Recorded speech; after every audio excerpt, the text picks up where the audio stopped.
चलिए देखिए जी, समझिए बात को। देखिए हम लोग पढ़ रहे हैं आज किताब, और आपका जो किताब है ना, उस किताब के नाम है रैम्बो पार्ट 2। देखिए पहला चैप्टर आज हम लोग शुरू करेंगे, और इसका हमने वर्ड मीनिंग ग्रुप में भेज दिया है। वर्ड मीनिंग भेज दिया, उस वर्ड मीनिंग से आप किताब पढ़िएगा। सुन लीजिए पूरा ए बाबू, मोबाइल को एकदम बंद रखना, मोबाइल नहीं निकलना चाहिए क्लास में। ए लड़का पीछे पीछे लड़का, मोबाइल वोबाइल बंद रखिएगा। 1 घंटा मोबाइल को एकदम बंद रखिए अभी। देखिए वर्ड मीनिंग भेज दिया है, आपका काम है उस वर्ड मीनिंग से पढ़िए, उसमें उच्चारण। जाओ जी बाबू, पीछे बार बार बोल रहे हैं मोबाइल मत यूज करिए, मना कर रहे हैं, सुनल करिए। बैठ जाओ, बैठो ना वहीं पर। अरे सब अपना ही ना क्लासरूम है, थोड़ी की बेंचवा अलग है। बैठिए, सब अपना आदमी होते हुए। आइए, Rambo part two. Rambo part 2 आपका 2 भाग में बट गया है। 2 सेक्शन है बाबू, सुन लीजिए। एक का नाम है प्रोज और एक का नाम है पोएट्री। सुनिए, एक का नाम प्रोज होता है और एक का नाम पोएट्री होता है। प्रोज जो होता है, पीछे लड़का बार बार हम बोल रहे हैं मोबाइल वोबाइल अपना पॉकेट में रखिएगा, डिस्टर्बेंस मत करिए। अंतिम में टीचर मजबूर होकर बोलेगा क्लास से बाहर निकलिए, फिर खराब लगेगा आपको। ऐसा हमको बोले में देरी नहीं लगेगा। देखिए प्रोज है, पोएट्री है। प्रोज सेक्शन, पोएट्री सेक्शन दोनों से क्वेश्चन हम लोग के पूछेगा, ऑब्जेक्टिव सब्जेक्टिव दोनों। सबका सिलेबस में दे दिया है, पहला वीडियो बना करके भी हमने दिया है। प्रोज सेक्शन जो है, इसमें आपको रहेगा कहानी, ऐसे, स्पीच, भाषण रहेगा, ड्रामा रहेगा। इसको पढ़ने के लिए थोड़ा टेंस का नॉलेज बहुत जरूरी है। आप अगर सुनने आए हैं कि कहानी टीचर सुना दिया, सुनने अगर आए तो फिर बहुत टीचर के लिए आसान बात है। लेकिन आप चाहते हैं कि वो किताबा जो खरीदे, थोड़ा हम भी पढ़ सके 4 लाइन, तो उसको पढ़ने के लिए, आई प्रो सेक्शन समझने के लिए थोड़ा टेंस का नॉलेज होना जरूरी है। तो इसको भी नहीं पढ़ावेंगे। पोएट्री सेक्शन थोड़ा पढ़े में हम लोग के आसान होगा। मीनिंग्स वगैरह दिया है, उसको पढ़िए, उसको लिखिए कॉपी पर, याद करिए। बिना मीनिंग के अंग्रेजी आपका कमजोर हो जाएगा भाई। तो हम लोग यहाँ पर पोएट्री सेक्शन शुरू करेंगे। अभी जो पोएट्री सेक्शन है, देखिए पोएट्री सेक्शन निकालते हैं, पोएट्री सेक्शन इसका।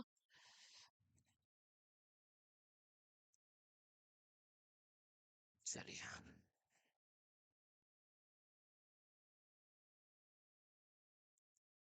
बाकी बैच जो है वो जनवरी में शुरू होगा, 7 से 8, 8 से 9। लेकिन 1 महीना वो बाद होगा, या आप 1 महीना आगे रहिएगा।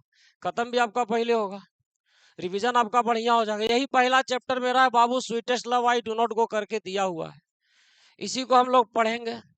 देखिए स्वीटेस्ट लव, ये पूरा जो है, यहाँ पर इसका लेखक जो है जॉर्डन है। कृपया गप ना करें और हमसे कनेक्ट रहें। ये जॉर्डन है, और इसी जॉर्डन का पर परिचय दिया गया है, और इस परिचय से हमको ऑब्जेक्टिव पूछा जाता है। तो ऑब्जेक्टिव पूछा जाता है, जॉर्डन के फोटो है, लेकिन यहाँ पर पता नहीं चल रहा है कि जॉर्डन है का है। लग रहा है भी, लग रहा है बीमारी उमारी इसको हो गया है जैसे, मतलब कि लग रहा है। खैर, ये पूरा को सुनिए, ये पूरा वर्ड का मीनिंग आपको दिया गया है पूरा वाक्य में। हर वर्ड का मीनिंग दिया हुआ है कि पायोनियर क्या है, लिरिकल क्या है, सैटारिकल, सब आपको दे दिए। उसको पढ़िएगा घर पर अच्छा से। चलिए हम आगे बढ़ते हैं, अपना कार्यक्रम आगे बढ़ा रहे हैं, एकदम आगे बढ़ते रहेंगे। तू भले पीछे रह जाएगा, समझे। हाँ तोरे नियर लग रहा है ना, दिख रहा है। तू महात्मा गांधी से कम। आइए, ये बाबू, ये जॉर्डन है आपका, यही जॉर्डन का फोटो है, देखिए आराम से। ये फोटो हम आपको दिखा दे रहे हैं। अरे तू,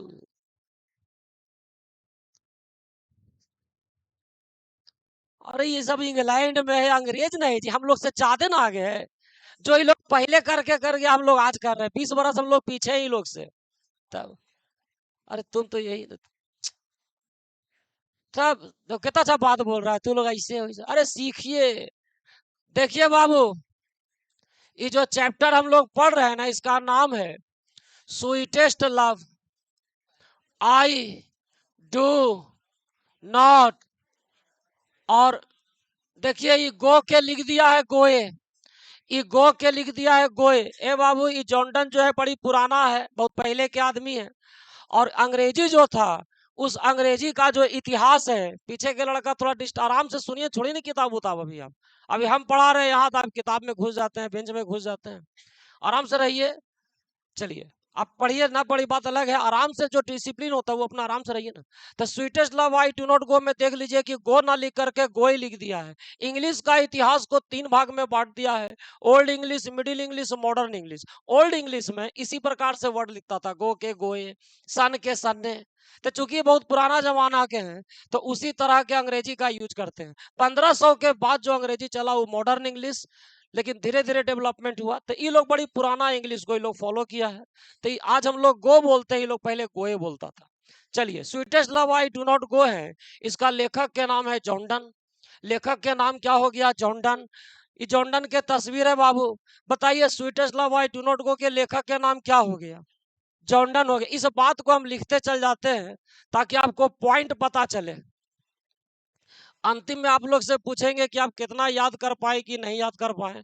तो पहला पॉइंट हमने पढ़ा कि sweetest love I do not go के लेखक के नाम जॉर्डन है। ए बाबू, जॉर्डन जो थे वो इंग्लैंड के रहने वाले थे। इंग्लैंड के, जैसे इंडिया के जो रहता है उसको इंडियन बोलते हैं, और इंग्लैंड के जो रहता है उसको ब्रिटिश बोला जाता है। हाँ, तो ये ब्रिटिश है, तो ब्रिटिश है। अमेरिका के रहने वाला को अमेरिकन बोलिए, और हॉलैंड के रहने वाला को क्या बोलते हैं? हॉलैंडियन। झारखंड के झारखंडियन। कमाल के पढ़ाई है जे। अरे भाई, सब याद करे पड़ता है। हॉलैंड के रहने वाले को डच बोलते हैं, डच। अब पढ़ते होंगे 9th-10th के हिस्ट्री में, बुद्धिजीवी नियर बात करिए। तो हॉलैंड में जो रहता है उसको डच बोलते हैं, और इंडिया के रहने वाले को इंडियन बोलते हैं, लेकिन इंग्लैंड के रहने वाले को ब्रिटिश बोलते हैं। ए बाबू, चूंकि कवि हैं तो इनको बोला जाएगा ब्रिटिश पोएट। क्योंकि ये इंग्लैंड के कवि हैं, इसको क्या बोलिएगा? British poet. इसको क्या बोलेंगे? British poet. तो ये ब्रिटिश पोएट हो गए, इंग्लैंड के रहने वाले हैं, इस वजह से इनको क्या बोला जाएगा? ब्रिटिश पोएट बोला जाएगा। ये ब्रिटिश पोएट है। इनका जन्म हुआ था लंदन में। और लंदन क्या है बाबू? तो लंदन जो है वो इंग्लैंड का राजधानी है। लंदन क्या है? इंग्लैंड के राजधानी है। अगर पूछे कि इनका जन्म इंग्लैंड में कहाँ हुआ था, तो इनका जन्म हुआ था लंदन में। कब नहीं करो, अच्छा आराम से सुनिए ढंग से। तो इनका जन्म लंदन में हुआ है, और लंदन जो है वो इंग्लैंड का राजधानी। अंतिम में सब आपसे हम पूछेंगे, ये सब मिट मिट जाएगा, फिर पूछा जाएगा आपसे। तो इनका जन्म लंदन में हुआ है, लंदन इंग्लैंड की राजधानी है। इनका जो डेट ऑफ बर्थ है, जन्म जो हुआ है, इनका जन्म हुआ है बाबू 22 जनवरी 1572। बहुत पहले के 1572 की बात है। तो 22 जनवरी 1572, और इनका मृत्यु हो गया है 31 मार्च 1600। इस सारा बात आपका किताब में लिखा हुआ है। किताब से बाहर हम कुछ नहीं बतावेंगे, जो किताब में अपना पढ़िएगा। तू लोग जानते हो, खाली बिना मतलब के ना कर रहे हो बेवकूफ वाला। बंद करो तो किताब बाजी, किताब बंद करो। हम यहाँ पढ़ा रहे तो ओकरा खोजले है तो इधरे है। कनेक्ट रहिए टीचर से, तब ना मजा आएगा। गधा नहीं है। चलिए, इनका जन्म हुआ है बाबू 22 जनवरी 1572, और इनका मृत्यु हो गया है 31 मार्च 1631। बताइए, तो इनका जन्म कब हुआ? 22 जनवरी 1572। अब बताइए इनका मृत्यु कब हुआ? 31 मार्च 1631 में। बताइए इनका जन्म कब हुआ? बताइए तो। 22 जनवरी 1572, और इनका मृत्यु हो गया 31 मार्च 1631। चलिए, इतना बात हो गया। तो इनका जन्म हुआ 22 जनवरी 1572, और मृत्यु हो गया 31 मार्च 1631। आपको लेखक के परिचय से ऑब्जेक्टिव पूछा जाता है, ध्यान रखिएगा। ऑब्जेक्टिव के लिए उसका प्रैक्टिस सेट वगैरह, पैकेज वगैरह सब आपको हम देंगे। तो 31 मार्च 1631 को मृत्यु हो गया। सुनिए इनके बारे में। ये बाबू एगो नया स्टाइल के कविता लाए। ये जो है एक नया स्टाइल के कविता लाए। तू आराम से, तू लोग रोज भगा देंगे तो पीछे एकदम सीधे, समझा? आराम से नहीं रहते, आगे बैठे हुआ लड़का आराम से रहना चाहिए। चलिए, तो ये जो थे, ये एक नया स्टाइल के कविता लाए, एक नया स्टाइल के कविता लाए। पहले जो कविताएं होती थी वो भावनात्मक लिखी जाती थी, एकदम भावना है, मतलब भावना में आदमी बह गया कि भाई हम तुमको बहुत मानते हैं, पिताजी बोल रहे बहुत मानते हैं, बेटा तुम क्या बतावे, तुम्हारे लिए क्या कर दे, बोल रहा है। ये क्या किए, नया स्टाइल के कविता लाए, ये भावनाओं में व्यंग ला दिए, कमेंट, थोड़ा सा कमेंट ला दिए, व्यंग ला दिए, जिससे कविता थोड़ा दिलचस्प हो गया। आपका शुरू में ही लाइन में लिखा हुआ है कि कैसा कविता लिखते थे, लिरिकल एंड सटायरिकल, उसमें लिखा हुआ है लिरिकल मतलब भावना और सटायरिकल मतलब होता है व्यंग। तो क्या करते थे, भावनाओं में ही व्यंग घुसा देते थे। जैसे आपको पिताजी आपसे बोल रहे हैं, लड़का ठीक से नहीं रह रहा, रोने स्थिर से जी। जैसे पिताजी आपसे बोल रहे हैं कि बाबू, पिताजी आपसे बोल रहे हैं कि देखो बेटा, हम तुमसे बहुत प्यार करते हैं, तुमको बहुत मानते हैं, बहुत प्यार करते हैं। देखो तुम 3 दिन कोचिंग नहीं गया था, रोड पर टहल रहा था ना, लेकिन हम तुमको बोले गए कभी? तुमको लगा कि पूरा भिंगा भिंगा के मार ले जा रहे हैं हमरा, कहते हैं बड़ी प्यार करते हो, अच्छा हमरा पर टोन कर ले। इस स्टाइल को, इस स्टाइल को कहा गया है मेटाफिजिकल। इस स्टाइल को माने तुमसे भावना भी बतिया रहे हैं और 2-4 को कमेंटो मार ले जा रहे हैं, तो सुनने में थोड़ा सा लोगों को अच्छा लगता था। ऐसा स्टाइल को बोला गया मेटाफिजिकल, और ऐसा कवि को बोला गया मेटाफिजिकल पोएट। तो बताइए ये किस पोएट के नाम से विख्यात हुए? Metaphysical poet. बताइए किस पोएट के नाम से विख्यात हुए? Metaphysical poet. Metaphysical poet. Metaphysical poet ऐसा कवि जो भावनाओं में व्यंग ला दे, भावनाओं में कमेंट ला दे, ऐसा व्यक्ति को हम कहते हैं, ऐसा कवि को बोलते हैं मेटाफिजिकल पोएट। चूंकि ये मेटाफिजिकल कविता लाने वाला पहला व्यक्ति रहा है, इसको पहला आविष्कारक रहा है, इसको मेटाफिजिकल पोएट्री का जनक कहा गया है। और जनक मतलब होता है फादर, तो इनको बोला गया फादर ऑफ मेटाफिजिकल पोएट्री। इनको क्या बोलेंगे? Father of metaphysical poetry. आप इसको फादर भी बोल सकते हैं, आप इसको पायोनियर भी बोल सकते हैं। अगर आप किताब पढ़े होंगे, इसीलिए हमने मीनिंग पहले दिया कि आप घर से पढ़ के जरूर आइएगा। इसको पायोनियर, पायोनियर का मतलब होता है ऐसा कविता जो पहला व्यक्ति जो इस तरह के कविता को लाए, आगे बढ़ाए, उसको बोलते हैं पायोनियर। ये पहला व्यक्ति जो इस प्रकार के कविता को आगे बढ़ाने का शुरुआत किया, इसको फादर भी बोलिए या बोलिए पायोनियर ऑफ मेटाफिजिकल पोएट्री। पहले आराम से पॉइंट को पहले समझ लीजिए। किताब उताब सब पढ़ेंगे हम लोग, लेकिन पहले पॉइंट को पहले बैठा लीजिए। किताबों पढ़े में आपको आसान लगे लगेगा। अब हमको बताइए यहाँ तक के बात कि बताइए sweetest love I do not go के लेखक कौन हो गया? जॉन डन हो गया। अच्छा, इंग्लैंड के रहने वाला है तो कैसा पोएट कहलाया? British poet. बताइए इनका जन्म कहाँ हुआ? लंदन में। इनका जन्म कब हुआ? 1572। अब मृत्यु कब हुआ?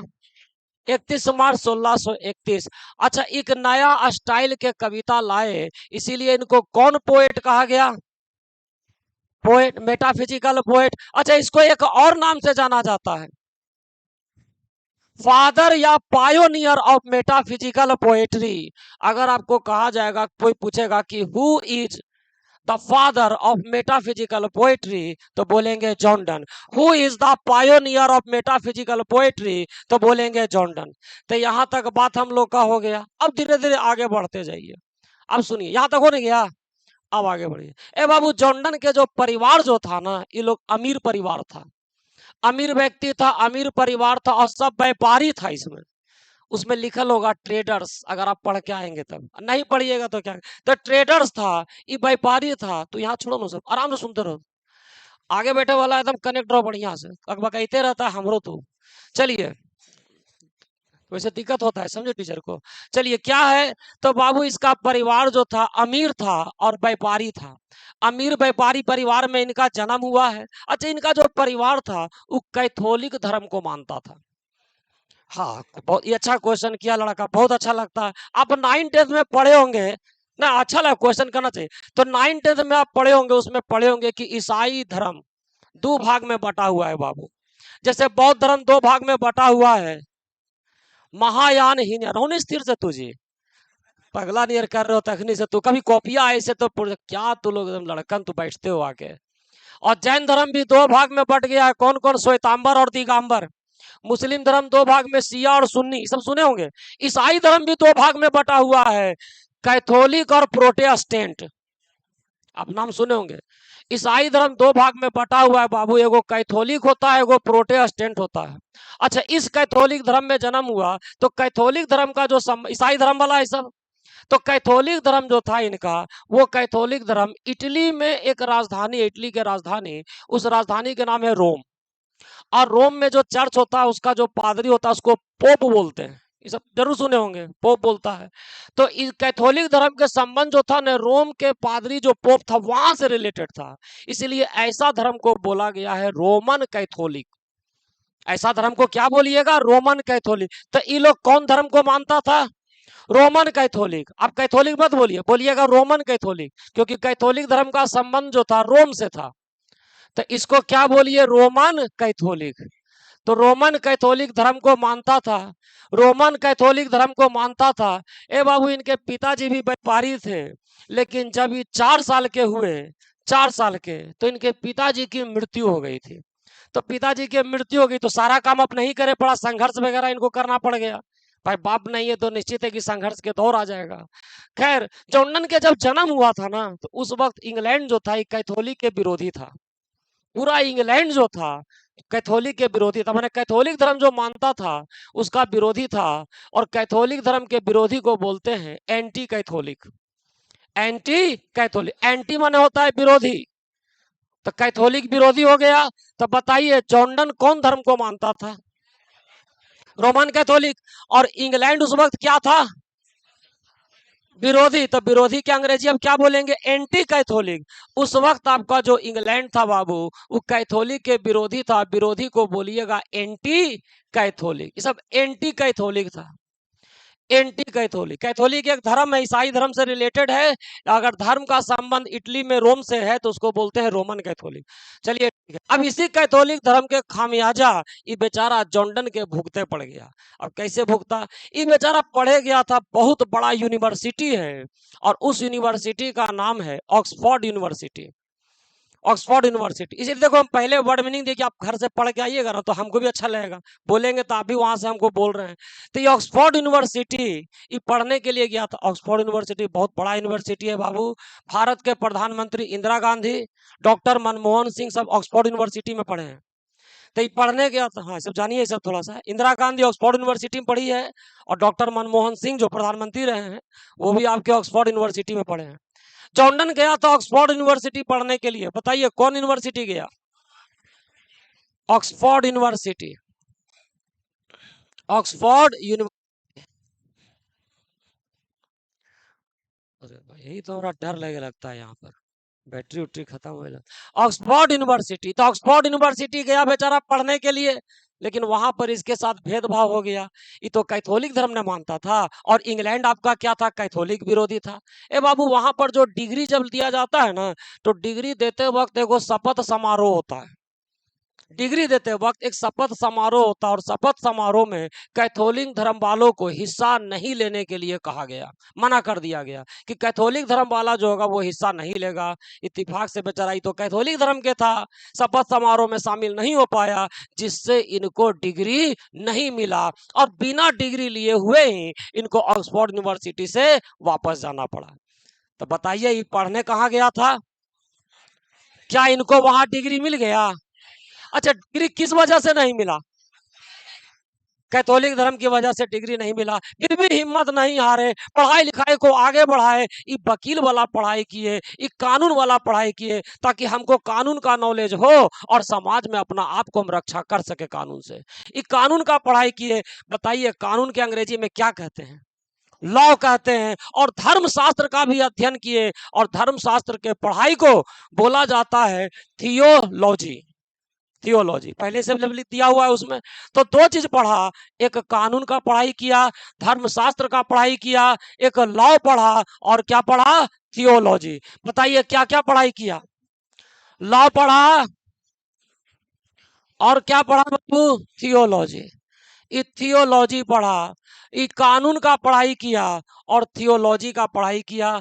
वकील वाला पढ़ाई किया, कानून का जानकार बना, और धर्मशास्त्र का पूरा अध्ययन किया। दो विषय का पढ़ाई किया। अच्छा, 1572 1631 उस वक्त क्या हो रहा था? नया नया चीज का खोज हो रहा था।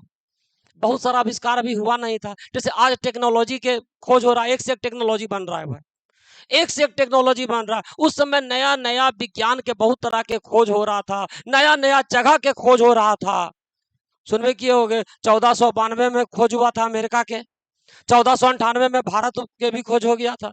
तो जान ही रहे हो, तो उस वक्त विज्ञान के बड़ी तरह के खोज, बल्ब है तो फलना है तो हवाई जहाज है, सब खोज हो रहा था। तो ये खोज होता था। तो जगह के जब खोज होता था ना, तो नौसैनिक जो होते थे, नौसेना वाले, इन नौसेना वाले क्या करते थे, खोज यात्रा में जाते थे भाई। सब नौसेना वाला समुद्र में रहता था, अब समुद्र में खोज यात्रा पर जाता था। अच्छा, वो बहुत खतरा से भरा हुआ होता, समुद्र की यात्रा है, दिन रात वहीं रहना है, बारिश आ गया, तूफान आ गया, कहाँ भटक जाएगा, कहाँ चला जाएगा, जान का खतरा होता था। पहले बहुत ज्यादा था, उतना टेक्नोलॉजी पहले था नहीं। लेकिन ये बेचारे जॉर्डन जो है, ये नौसेना के खोज यात्रा में शामिल हुए, हिस्सा लिए, और खोज यात्रा में ये भी गए।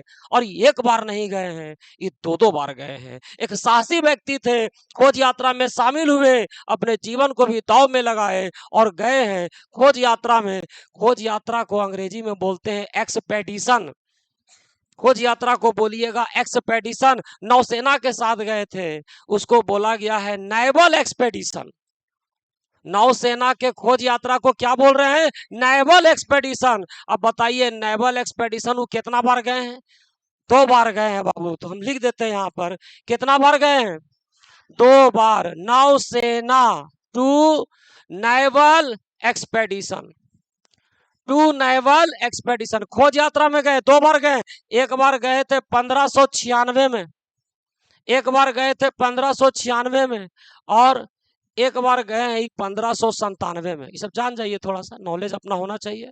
तो दो बार गए, एगो 1596 में गए हैं और एक 1597 में गए हैं। उसी बीच क्या हुआ, इनको एक बहुत बड़ा पावरफुल व्यक्ति के इस संपर्क में आ गए। पावरफुल व्यक्ति जिसका राजघराने से ताल्लुकात था, जो राजघराने के अच्छे पद पर आसीन था, उस व्यक्ति से। अब राजघराना का पद पर है तो निश्चित है कि पावरफुल व्यक्ति है। अब जो मंत्रिमंडल में है उससे तुमको अगर टच है तो निश्चित है कि तुम्हारा भी एगो भाई पावरफुल व्यक्ति है, तुम्हारा टच है तो तुम्हारा भी एगो बन जाता है।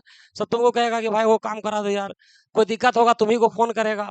तो खैर, ये पावरफुल व्यक्ति जो वहां था राजघराने के पद पर आसीन, उनके संपर्क में आकर के, पढ़ा लिखा ये थे, कानून जानते थे, ऑक्सफोर्ड यूनिवर्सिटी के स्टूडेंट थे, क्या बन गए, उसके वो सेक्रेटरी बन गए।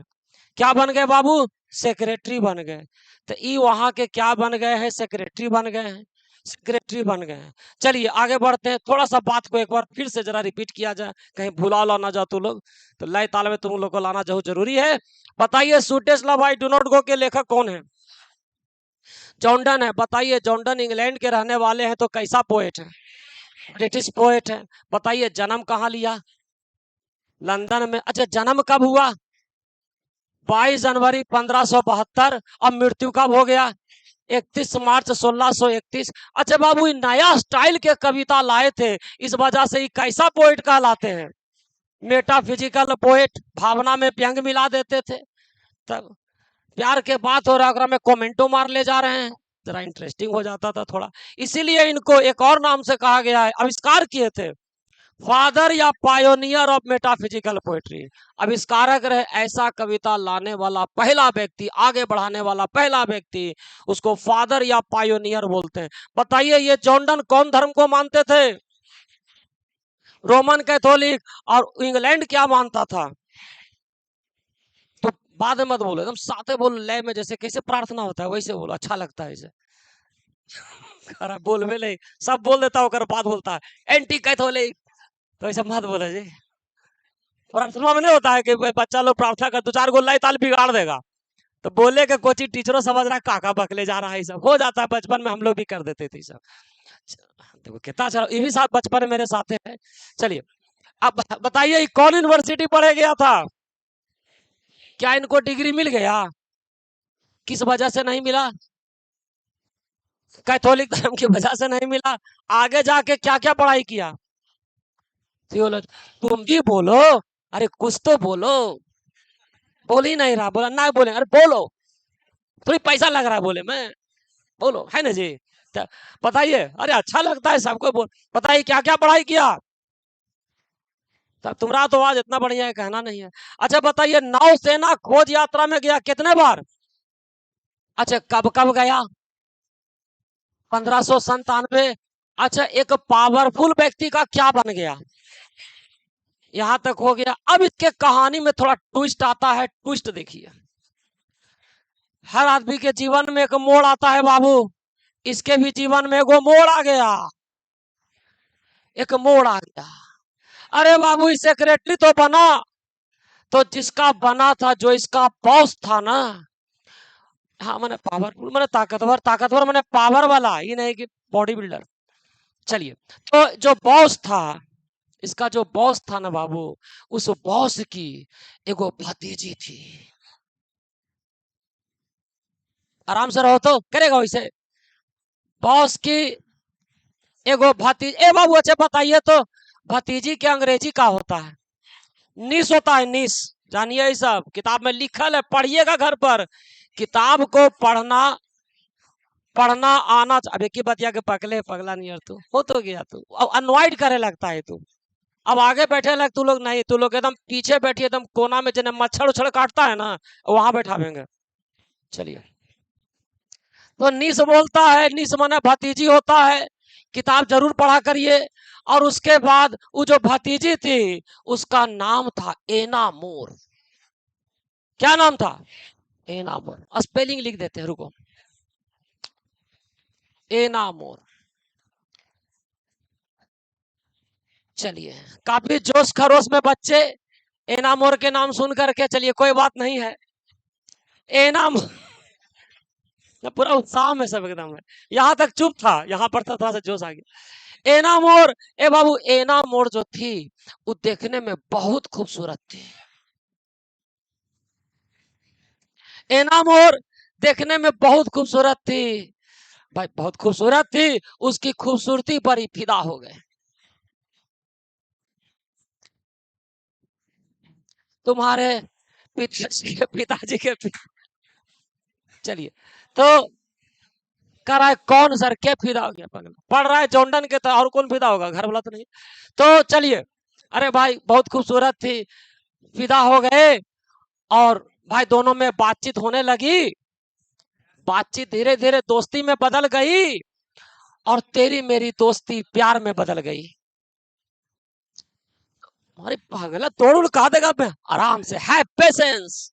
हम लोग भारतीय हैं, पेशेंस। सब इंग्लैंड वाला है भाई, हम लोग भारत के हैं, पेशेंस रखते हैं इस सब चीज, हम लोग इस सबसे।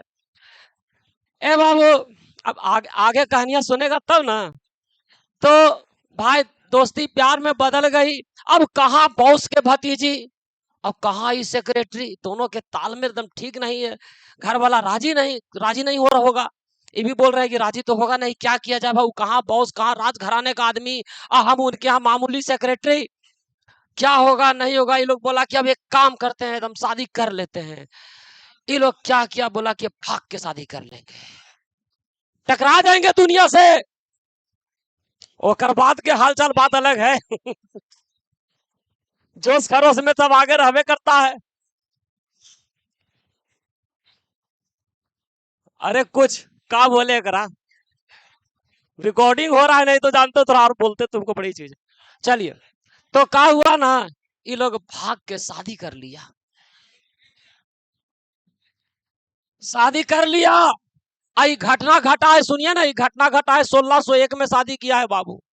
देखिए लिख दे रहे हैं, 1601। अब सुनिए, तो तोरा का वहां पार्टी करेला है, चलिए पूरा डेट वो बता दीजिए जब भोज उज कर लेते हैं। तो 1601 में, सुनिए ना, 1601 में शादी उदी हो गया। जब शादी कर लिए भाग करके, अब कहाँ बॉस, राजघराने का आदमी छोड़ देगा जी? राजघराने का आदमी बोला कि बहुत गलत काम किया है, मेरे यहाँ काम करता था, हम इसको छोड़ेंगे नहीं। सिपाहियों, जब पकड़ के ला उसको। पकड़ा गया जॉर्डन, कहा राजघराने का आदमी टिकेगा?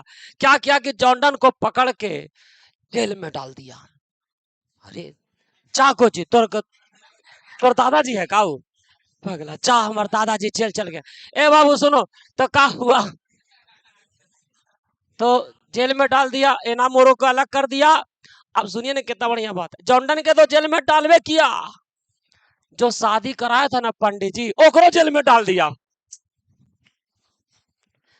ए वाह देखो, हम जो कहानी है उसी को बता, फालतू बात हम करेंगे नहीं तुमसे। ए पंडित जी को वहां बोलते हैं पादरी, फादर, फादर। हाँ, अरे पंडित जी के फादर बोलते हैं। अरे पगला, इंग्लैंड में जो पंडित जी है ओकरा फादर बोलते हैं। हाँ, अच्छा ठीक, ठीक ठीक। बहुत सब विद्वान लड़का बैठा है यहाँ पर, कभी कभी फंस जाता है। ए बाबू, तो कहा कि हम पंडित जी बोल रहे हैं ताकि तुमको जरा अच्छा से समझ में आवेगा। क्या किया ना कि पंडित जी को जेल में डाल दिया, पंडित जी हड़कंप मचा दिया, सब पंडित जी समाज के उठ गया। वहां के पादरी उदरी कहते क्या मतलब है जी, हम लोग शादी कराएंगे, हम ही लोग के जेल में डाल दीजिएगा। अरे हमरे पास आया शादी का, हम लोग बोल दिए कि ठीक है शादी हो गया। अब बताइए, अब हम ही लोग के जेल में डाल दिए, गलत बात है, गलत बात है। अंतिम में फिर बोला गया नहीं भाई सही बात है, पंडित जी वहां पर के जो फादर होते हैं ना वो एज ए गॉड फादर माने जाते हैं, एक प्रकार के समझो कि गॉड फादर है, भगवान के देवा। चर्च के जो होता है बोलता है ना कि वहां कॉन्फेस कर दीजिएगा ना, कॉन्फेस मतलब आपको गलती की है वहां जाके आप स्वीकार कर लीजिएगा, तो एक तरह का आपको मतलब मन पर से बोझ उतर जाएगा। और वो अगर बोल देगा कि ठीक है बाबू अब आप आगे ठीक से रहो, तो आपका पाप जो है धुल जाएगा। मैंने ऐसा लोग वहां करके मान्यता है, ईसाई धर्म में ऐसा मान्यता है। तो क्या हुआ कि पूरा फादर उठ गया। अच्छा दूसरा चीज, फादर जो शादी करवा दिया वो एज ए गॉड है, वो मैंने गॉड फादर है। तो भाई अगर वो कर दिया तो शादी होकर वैल्यू होना चाहिए। जैसे आप सुन लीजिए, अगर आप कोर्ट में चल गए, जैसे कोर्ट मैरिज होता है, तो कोर्ट मैरिज जब होता है तो कोर्ट मैरिज का कुछ बोल रहा है का, ठीक बोल रहा है कि हम, वो बोल रहा है कि हमरो कुछ एक्सपीरियंस है ओकरा में। तो छोड़िए, तो कोर्ट मैरिज जो होता है ना बाबू, कोर्ट मैरिज एक बार अगर हो गया तो कोर्ट मैरिज होने के बाद वो फिर टूट नहीं सकता है, क्योंकि आपको कानूनी एकदम वैध मान लिया गया है। अब आपको कोई दिक्कत होगा ना, कानून आपको सपोर्ट करेगा, आपको कानून मदद करेगा, घबराने की कोई बात नहीं है। कितना बढ़िया ट्रिक दे दिए देखो तो। चलिए बहुत बहुत धन्यवाद आप लोग के। चलिए और सुनिए, तो फादर जो था ना बाबू, फादर उस वो अगर शादी करवाया है तो शादी को वैलिड माना जाता है। फादर को निकलवाया गया, जॉनडन को भी निकलवाया गया और शादी को फिर वैलिड करार दिया गया। बोला कि नहीं भाई फादर करवाए तो वैलिड हो गया, शादी हो गया। लेकिन इसी बीच क्या हुआ, बेचारा के नौकरी उकरी चला गया। तो नौकरी चल गया भाई, जेल उल हो गया, सब कुछ हो गया, वो हटवा दिया वहां से, नौकरी उसका खत्म हो गया। काफी संघर्षशील इनका जीवन हो गया। बहुत संघर्ष भरा जीवन इनका हो गया। कैथोलिक धर्म की वजह से इनको बहुत तकलीफ उठाना पड़ा, परेशानी झेलना पड़ा। अंतिम में ये कैथोलिक धर्म से उबिया गए और उब करके वो चर्च में गए, कैथोलिक धर्म के त्याग कर दिए, त्याग करके और वहां के पादरी बन गए। कैथोलिक धर्म के त्याग कर दिए और वहां के पादरी बन गए। पादरी बनने के रस्मों रिवाज को, पादरी बनने के रस्मों रिवाज होता है, उसका प्रक्रिया होता है, उस प्रक्रिया को बोला जाता है ऑर्डिनेशन। उसको क्या बोलिएगा, ऑर्डिनेशन। और पादरी बनने के रस्मों रिवाज को ऑर्डिनेशन बोलते हैं। इस ऑर्डिनेशन को उन्होंने एक्सेप्ट किया। एगो चर्च गए थे और उस चर्च के नाम है एंग्लिकन चर्च। बताइए कब गए थे, माने ये कहाँ गए थे, वो एंग्लिकन चर्च गए थे। 42 साल के उम्र में ये कहाँ गए थे, कौन चर्च गए थे बाबू, एंग्लिकन चर्च गए थे। तो यहाँ पर हमको लिखना पड़ेगा कि कौन चर्च गए थे। तो in the Anglican church, Anglican church गए हैं बाबू, समझे, देखो यहाँ पर लिख दिए समझना। और एंग्लिकन चर्च कब गए थे, ये गए थे बाबू 1615 ईस्वी में। एंग्लिकन चर्च कब गए हैं, 1615। अच्छा बताइए हमको, बताइए ऑर्डिनेशन इन्होंने कौन चर्च में जाकर के लिया था, एंग्लिकन चर्च। ऑडिशन ले गए, मतलब कि ऑर्डिनेशन हो गया, पादरी उदरी बन गया। अच्छा पादरी, ये ऑर्डिनेशन कब लिए थे, 1615 ईस्वी में। और देखते ही देखते बहुत ही शानदार प्रवचन वगैरह दे, चूंकि थियोलॉजी पढ़ले ये थे, आराम से बहुत बड़ा उपदेशक बन गए, उपदेशक बन गए। उस वक्त जो प्यार पर जो कविताएं लिखी जाती थी, उस कविता का एक स्टाइल होता था जो इटली से जुड़ा हुआ होता था। कविता के उस स्टाइल को बोला गया है पेट्रार्च। उस स्टाइल को क्या बोलते हैं, पेट्रार्च। प्यार पर पहले जो कविताएं लिखी जाती थी ना, उस कविता का जो स्टाइल होता था, उस स्टाइल के संबंध कहाँ था? इटली से। और उस स्टाइल के नाम क्या था? पेटरार्च। पेटरार्च था। स्टाइल के नाम क्या था बाबू? पेट्रा। देखो यहीं पर लिख दे रहे हैं। अच्छा, उस स्टाइल के नाम था बाबू पेट्रार्च। ये क्या किए? पेट्रार्च वाला थोड़ा सा टफ होता था, थोड़ा भावनात्मक वगैरह रहता था। ये क्या किए जॉर्डन? क्या किए? पेट्रार्च वाली परंपरा को पूरी तरह से ये हटा दिए और हटा करके सीधा सरल आम बोलचाल की भाषा में कविता को पेश करना शुरू कर दिए। बोलचाल की भाषा में जैसे हम लोग बोलते हैं, इससे इनका कविता बहुत फेमस होने लगा। दूसरा चीज ये क्या करते थे? कविता में जो प्यार वाली कविता लिखते थे, अपने प्यार को समझाने के लिए, अपने बात को समझाने के लिए, उस समय जो खोज हुआ करती थी, विज्ञान की जो खोज होती थी, जगह जगह की खोज होती, उसी का उदाहरण दे करके वो अपनी बातों को समझाते थे। जैसे अभी जमाना 5G के है, नया नया चीज आ रहा है और कोई गाना बन जाए उसी पर, तो गाना में थोड़ा खलबली मच जाता है।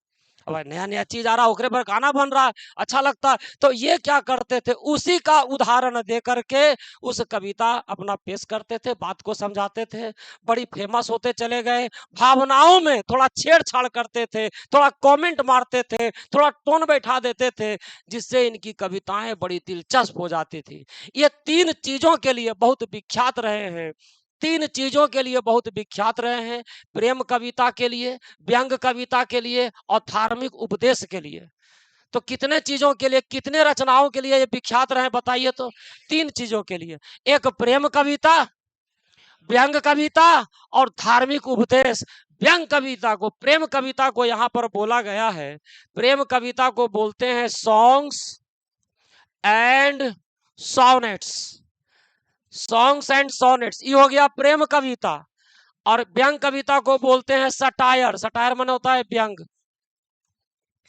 Satires and the elegies. इसको घर पर भी किताब में जरूर पढ़िएगा। और एक है धार्मिक उपदेश। धार्मिक उपदेश को बोलते हैं बाबू सरमोन्स। बताइए प्रेम कविता को क्या बोला गया है अंग्रेजी में? Songs and sonnets. ध्यान इधर दीजिए, ध्यान इधर दीजिए। और व्यंग कविता को क्या बोलते हैं? Satires and the elegies. ए बाबू थोड़ा सा तू लोग रहो ना यहाँ पर 5 मिनट। और बताइए धार्मिक उपदेश को क्या बोलते हैं? सरमोन्स। तीन रचनाओं के लिए बड़ी फेमस हुए, songs and sonnets, satires and the elegies और सरमोन्स। प्रेम कविता को बोलिए सॉन्ग्स एंड सोनेट्स, व्यंग कविता को बोलिए सटायर्स एंड द इलेगीज और धार्मिक उपदेश को क्या बोलिएगा? सरमोन्स। बताइए sweetest love I do not go के लेखक के क्या नाम है? जॉर्डन। बताइए जॉर्डन इंग्लैंड के रहने वाले हैं, तो कैसा पोएट है?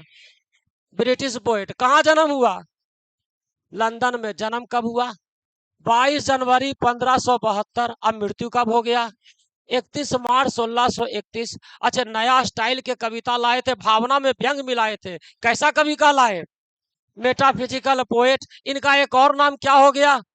फादर या पायोनियर ऑफ मेटाफिजिकल पोएट्री। बताइए ये कौन धर्म को मानते थे? और इंग्लैंड उस वक्त क्या था? कौन यूनिवर्सिटी पढ़े गया? डिग्री मिल गया? नहीं मिला डिग्री। डिग्री नहीं मिला, किस वजह से नहीं मिला था? Roman Catholic. उसके बाद क्या क्या पढ़ाई किया? नेवल एक्सपेडिशन में कितना बार गया? कब कब गया? 96, 1597। पावरफुल व्यक्ति के क्या बन गया? सेक्रेटरी बन गया। बॉस की भतीजी का नाम क्या था? शादी कब किया? ऑर्डिनेशन कौन चर्च में लिया? Anglican church. और कब लिया? प्यार की कविता में किस स्टाइल को इन्होंने ब्रेक कर दिया? पेट्रार्च को। और तीन रचनाओं के लिए फेमस है बाबू, songs and sonnets, satires and the elegies और सरमोन्स। इतना बात हो गया। अब एक बार इसको बंद करिए। अब बताइए, अब बताइए, हमें लगेगा कि कुछ बताया। चलिए ठीक। अब बोलिए बाबू sweetest love I do not go के लेखक के नाम? जॉर्डन। अब बताइए जॉर्डन इंग्लैंड के रहने वाला है, तो कैसा पोएट? British poet. बताइए जॉर्डन के जन्म कहाँ हुआ? लंदन। लंदन में। जॉर्डन के जन्म कब हुआ? बोलियो रहा है कैसे। 22 जनवरी 1572। अब मृत्यु कब हुआ? 31 मार्च 1631 में। अच्छा, नया स्टाइल के कवि बने, किस कैसा कवि कहलाए? Metaphysical poet. अच्छा बताइए, ये कौन धर्म को मानते थे? इंग्लैंड उस वक्त क्या था? कौन यूनिवर्सिटी पढ़ने गया? उसके बाद ही क्या क्या का पढ़ाई किया? Law and theology. Law and theology पढ़ा। उसके बाद नेवल एक्सपेडिशन में कितना बार हिस्सा लिया? कब कब लिया? 1596 और 1597। एक पावरफुल व्यक्ति के क्या बन गए? जिससे शादी किए उसका क्या नाम है? एनामुर। कब शादी किया? 1601 ईस्वी में। अच्छा बताइए, ऑर्डिनेशन इन्होंने कौन चर्च में जाके लिया? एंग्लिकन चर्च में लिया। कब लिया? 1615 में। और प्यार वाला कविता में किस परंपरा को इन्होंने तोड़ा? पेट्रार्च को। और 3 चीजों के लिए फेमस हुआ, 3 रचना के लिए बताइए तो। Songs and sonnets, satires and the elegies और सरमन्स। देखिए जितना पढ़ाए हैं ना आपको, हम जितना पढ़ाए हैं उस सारा आपको इसमें लिखा हुआ है। 2 4 5 लाइन, भी टाइम बचा हुआ है, पढ़ा सकते हैं 5 लाइन। पढ़िए, देखिए क्या लिखता है, अब घर पर जरूर पढ़िएगा। सब मीनिंग दिया हुआ है। जॉन डन जन्म दे दिया 1572 1631 में। पायोनियर है बाबू। पायोनियर मतलब आगे लाने वाला। अच्छा, पायोनियर किस चीज का रहा? न्यू का नया प्रकार के कविता लाया। कैसा कविता था? लिरिकल और सैटारिकल, भावनात्मक और व्यंग्यात्मक। सब मीनिंग लिखा हो, भावनात्मक और व्यंग्यात्मक। और वर्ष मने भी कविता होता है, तो भावनात्मक और व्यंग्यात्मक कविता लाया। और ऐसा कविता का नाम क्या पड़ गया? मेटाफिजिकल। इनका जन्म कहाँ हुआ देखिए। अच्छा, इनटू ए प्रोस्पेरस। प्रोस्पेरस मने होता है अमीर। रिच मने भी अमीर, प्रोस्पेरस मने भी अमीर। अमीर रोमन कैथोलिक परिवार में इनका जन्म हुआ। और रोमन कैथोलिक परिवार किसका था? तो वो ट्रेडर्स के था। ट्रेडर्स मने व्यापारी होता है। तो घर मीनिंग थोड़ा याद रहना चाहिए। एट ए टाइम, उस वक्त, वेन इंग्लैंड वाज, जो इंग्लैंड था, अस्टॉन्चली कट्टर रूप से वो क्या था? एंटी कैथोलिक, कैथोलिक के विरोधी था। किताब भी पढ़ के समझ में आना चाहिए भाई, बात में नहीं होना चाहिए। ये नहीं कि टीचर खाली कहानी सुनाया तू पढ़ ही नहीं रहा है। जॉर्डन को फोर्स किया गया, विवश किया गया टू लीव, छोड़ने के लिए। क्या छोड़ने के लिए? Oxford university. विदाउट ए डिग्री, बिना डिग्री के इनको छोड़ना पड़ गया। बिकॉज ऑफ, किस वजह से? रिलीजन माने होता है धर्म। अपने धर्म की वजह से ही स्टडीड, उसने पढ़ाई किया, लॉ कानून पढ़ा, एंड रेड थियोलॉजी। बताइए बात समझ में आ रहा है ना? ही आल्सो पार्टिसिपेट किया, हिस्सा लिया इन 2 नेवल एक्सपेडिशन, 2 खोज यात्रा में गया। एंड बिकेम सेक्रेटरी, और सेक्रेटरी बन गया टू ए पावरफुल नोबेल। एक राजघराने का आदमी जो होता है ऊंचा पद, नोबल ताकतवर आदमी के सेक्रेटरी बन गया। और जॉब, जो नौकरी इसको मिला, ही लॉस्ट, इसका छूट गया नौकरी। When he was briefly sent, जब उनको भेज दिया गया कुछ समय के लिए, कहा? प्रिजन। प्रिजन मने जेल। प्रिजन मने जेल। अच्छा, किस लिए भेजा? सेक्रेटली, गुप्त रूप से। मैरिंग, शादी कर लिया था हिज पैट्रॉन। पैट्रॉन मने बॉस होता है, बॉस। बॉस के निस से, निस मने भतीजी से। भतीजी कौन थी? बॉस की भतीजी के नाम, ये नाम हो। इन 1615, 1615 में, देखिए पढ़ने के बाद, सुनने के बाद लैंग्वेज सिंपल होना चाहिए, उसके बाद अगर समझ में आ जाना चाहिए भाई, मेन उद्देश्य यही है। एट द एज ऑफ 42, 42 साल की उम्र में 1615 ईस्वी में जॉर्डन एक्सेप्ट कर लिया ऑर्डिनेशन। वहां का पादरी बनने का नियम कानून स्वीकार किया। कहा? In the Anglican church. And soon became, और जल्द ही जल्द, देखते ही देखते बिकेम, हो गए one of the greatest preacher, सबसे महान प्रवचनकर्ता बन गए ऑफ इस टाइम, अपने समय के। इन लव लिरिसिज्म, जो प्रेम प्रसंग वाली कविताएं होती थी, जॉर्डन क्या किया? ब्रोक, ब्रोक मैंने तोड़ दिया कंप्लीटली, पूरी तरह से। With the Petrarchan tradition, Petrarchan परंपरा को हटा दिया और इंट्रोड्यूस किया, नया चीज लाया, क्या? इंटेलेक्चुअल एंड कोलोक्वियल टोन, बोलचाल की भाषा में, बोलचाल के टोन में अपना कविता प्रस्तुत किया जो सबको पसंद आओ, सबको समझ में आ जाए। हिज लव पोएम्स, उनकी जो प्रेम कविताएं होती थी, यूज करती थी द लेटेस्ट डिस्कवरी, नया नया जो खोज होता था ना, उसी का यूज करता था उदाहरण के रूप में। किसका? सुनिए, साइंस का और ज्योग्राफी का। साइंस में जो वैज्ञानिक होता था खोज, और ज्योग्राफी में जहां जहां नया नया जगह के खोज होता था वहां के। To hammer home a point, अपने बात को साबित करने के लिए, हैमर होम ए पॉइंट, बात पर जोर डालने के लिए, समझाने के लिए ये क्या करता था? यूज का उदाहरण देता था। एंड कंपाइन पैशन, और अपनी भावनाओं को जोड़ देता था किसमें?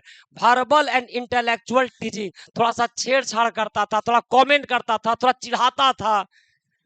भावनात्मक बात बोल रहे हैं लेकिन चिढ़ा भी रहा है, तो टीचिंग होता था तो जरा इंटरेस्टिंग बन जाता था। John Donne is well known, John Donne आपके विख्यात हैं, 3 रचना के लिए बाबू विख्यात हैं। फॉर हिज, देखिए, songs and sonnets, satires and the elegies, और एक हो गया सरमन। एक बोलता है कि जेन्युइन पोएटिक फीलिंग, कवि का सच्चा भावना झलकता है कविता में, भावना को सच्चाई से डालते हैं। हार्श मीटर्स, थोड़ा लय उनका कड़ा रहता है लेकिन स्ट्रेंड लगता है, थोड़ा अलग लगता है। विम्सिकल इमेजेस, अजीब अजीब टाइप के इनका कल्पनाएं करते हैं, थोड़ा काल्पनिक है, जरा आज विचित्र कल्पना कर लेते हैं, लेकिन ये कल्पनाएं जो है करते हैं, जो विशेषता डाल देता है उनके क्रिएशन को, कविता को ही क्या बना देता है? एकदम दिलचस्प बना देता है। जितना बात बोले हैं, पूरा पेज भी पढ़ा दिया है, घर पर जाइए, इसको एक बार रीडिंग डालिए, मीनिंग आपको दिया गया है। कल हम हाँ बोलो।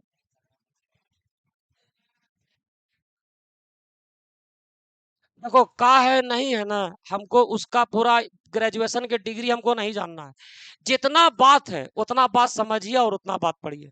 हम लोग इंटर पढ़ रहे हैं, सिलेबस इसका बहुत है, ग्रेजुएशन में और पढ़ाए, कितना सुनेगा? पूरा वृत्तांते भर लेगा।